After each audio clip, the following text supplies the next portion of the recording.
one more week left to go before I get to be on prac again.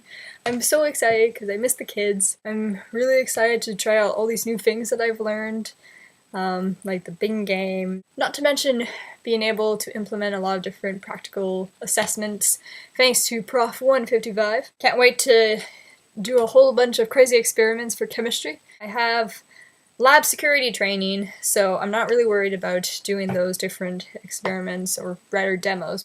Another unit I was worried about was the environmental unit and the biology units, because my knowledge in biology is very limited. Hearing about all the different ways that you teach biology in the grade 9 and 10 curriculum classes made me feel a lot more confident about it and feel like, oh, okay, it's just this stuff. I can learn about it and teach it, like, fine. It'll be good.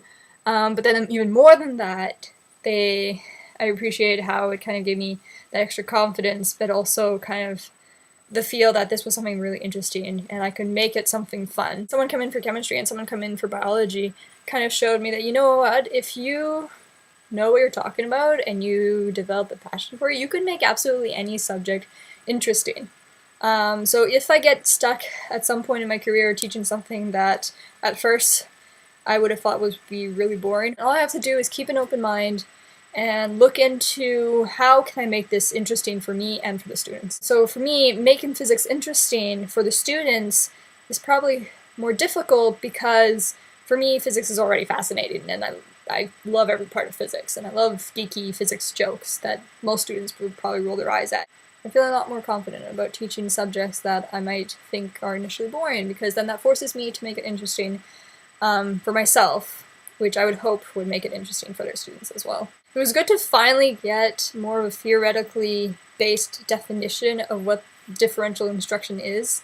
Most of the 9 weeks spent at Queen's, they would always be throwing around this term and vaguely telling us what it means. I really appreciated talking out differential instruction with the other students.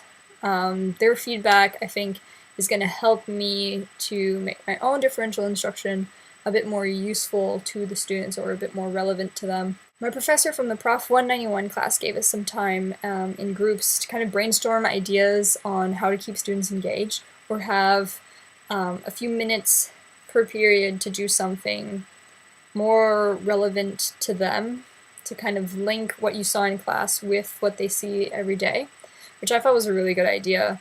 And I think I'm going to try and do that maybe once or twice with my applied class when I go back on practicum.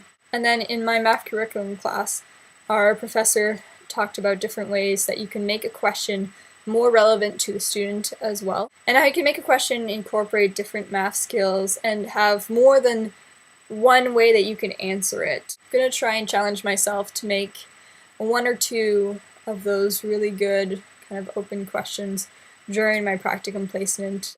So this will most likely be my last post of 2013. In a week, basically the fall term is done at Queen's, and we're all off on our practicums, and obviously swamped and busy with everything concerning practicum. So that being said, I just want to thank you for teaching us all the valuable stuff that you have. It's really helpful in a lot of areas, and I can't wait to be back on prac and put more of it into practice.